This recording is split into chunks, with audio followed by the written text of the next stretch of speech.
Canada is deploying 3 military personnel to a new U.S.-led maritime protection force in the Red Sea. The Red Sea is one of the world's most important trade routes. An estimated 15% of global trade transits through the Suez Canal and the Red Sea, a key link between Asia and Europe. But Houthi fighters in Yemen, angered by Israel's war on Hamas, have been targeting ships traveling along the vital trade route for weeks now. They have launched drone and rocket attacks and even hijacked one vessel. The string of violence is forcing major freight companies to abandon the Red Sea route and instead take the much longer and costlier journey around Africa. All countries have the right to move freely and lawfully in international waters.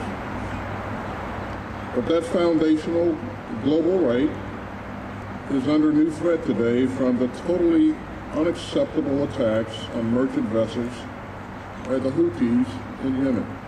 Retired Vice Admiral Mark Norman is a former Vice Chief of Defence Staff of the Canadian Armed Forces. He is now a Senior Defence Strategist at Samuel Associates, a consulting and government relations firm that assists clients with securing government contracts, including defence procurement contracts.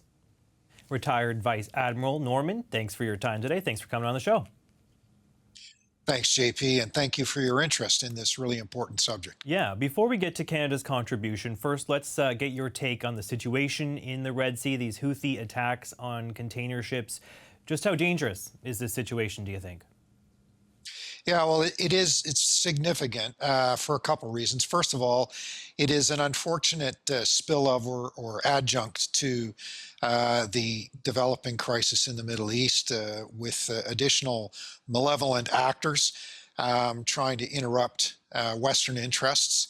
And even more significantly, beyond the geostrategic implications, are the economic implications. If you remind your viewers of the ship that blocked the Suez Canal a couple of years ago due to a navigational error, you get a sense of the potential economic impact closing down this vital maritime waterway could have on global trade.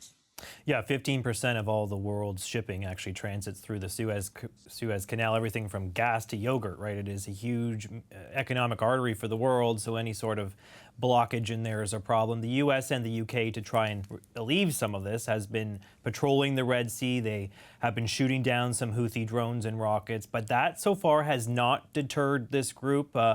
Even the response from the broader multinational protection force, there seems to be one that's being stood up now. Even with that being on the table, the Houthis are vowing to continue what they're doing now. Do you think that this protection force will have any impact? Will this free things up a bit?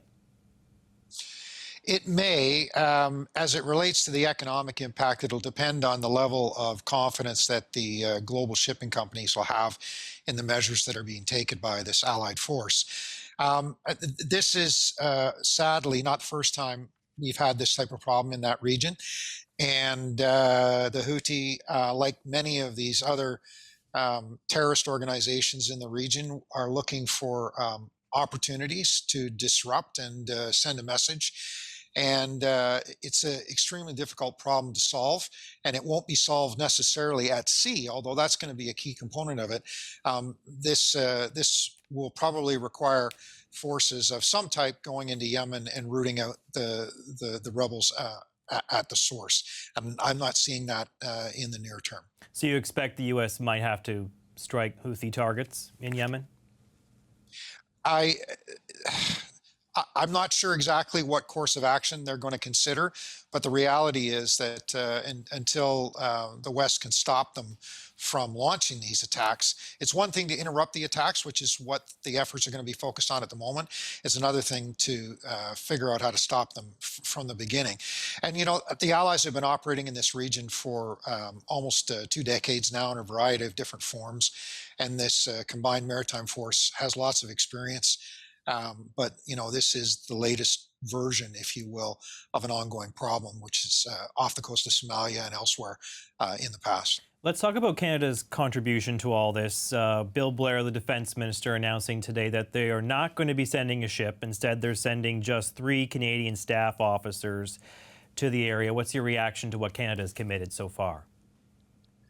Well, sadly, my reaction is disappointment, but not disappointment in terms of the government's commitment. It's disappointment in terms of the reality that the Canadian Armed Forces are facing.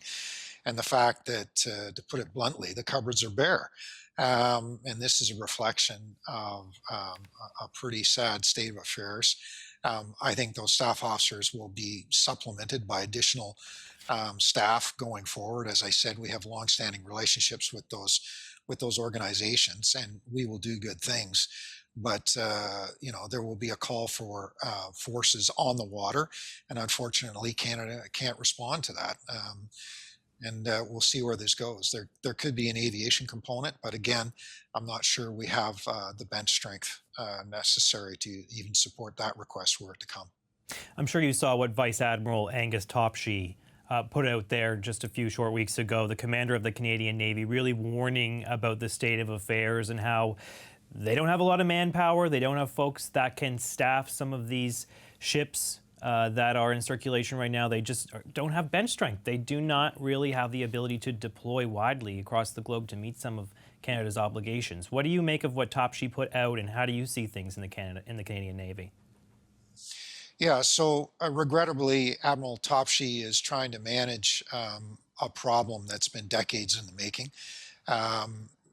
It's been made more acute in the last few years, but it has been building for some time. And fundamentally, it reflects decades of both underfunding and risk management decision-making within the machinery of government that puts off important decisions until it's later and somebody else's problem. And as a result, we now have an armed forces that is woefully understaffed, woefully under-equipped, and unable to make the kinds of significant commitments internationally that a country of Canada's international stature should be able to provide. Yeah, I guess when we talk about 3 Canadian staff officers going to the region to help with an artery, like we say, that controls 15% of global trade, that is really reflective of the Navy being woefully understaffed, isn't it? It is, and even that particular organization, CMF, we would have supported ships and long-range patrol aircraft on a rotational basis, up to a few years ago. And it's just a reflection of the fact that we don't have the capacity to do it any longer. And I think that is both unfortunate and concerning. And, the world, as we're seeing things play out here, the world is getting increasingly complicated and increasingly less secure. And we don't seem to be able to contribute in the way that we should. And our capacity is not matching our rhetoric. Yeah, as you say, global security continues to erode year after year. And if it keeps trending in this direction, we have Ukraine, we have Israel, had the Red Sea now, we have ongoing concerns about the state in Taiwan. Is Canada prepared militarily? I know you're a Navy man, but when you look at the armed forces overall, do we have the capacity to respond to all these challenges? Well, we have very limited capacity to respond in very specific areas, but we don't have a lot of breadth, and we don't have a lot of depth. And so, we're supporting NATO in Latvia. The Air Force is trying to deliver new fleets and therefore has limited capacity, but has been operating in the Western Pacific. The Navy just got back from operating in the Western Pacific, but as we're discussing now, we can't turn things around, and we don't have the kind of bench strength that we need to have. So we will always do something. But I think, unfortunately, the 3 staff officers that we're seeing as a token response at this point is indicative of a deeper problem. Okay, let's leave it there. Thank you to retired Vice Admiral Mark Norman, former Vice Chief of Defence Staff of the Canadian Forces. Thank you, sir. Thank you very much, JP, and thank you to your viewers for taking an interest in this important topic. Thanks.